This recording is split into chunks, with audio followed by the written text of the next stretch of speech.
It didn't matter when we shoot, because we shot on that huge market, for example, and there's a lot of people. We shot all around Manila, actually. And you know what I really like, especially when Matthias is not around, I'm like a giant.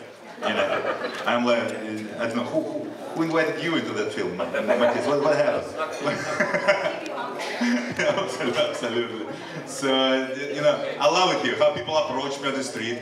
Of course, they don't care about bodybuilding or Miss Universe or my films. They didn't see my films. They're just excited to see me here. You know, they touch my muscles. You know, they're trying to pose or something. I love it here, really. And I think that film, actually, could be good for Russian-Philippine relationship. Hopefully, you will get more tourists, you know, from Russia to here. You know, I hope so. Seriously. Thank you very much. That being the last question, we request the cast to move in front of the table for photo ops, for cameras, all. Thank you.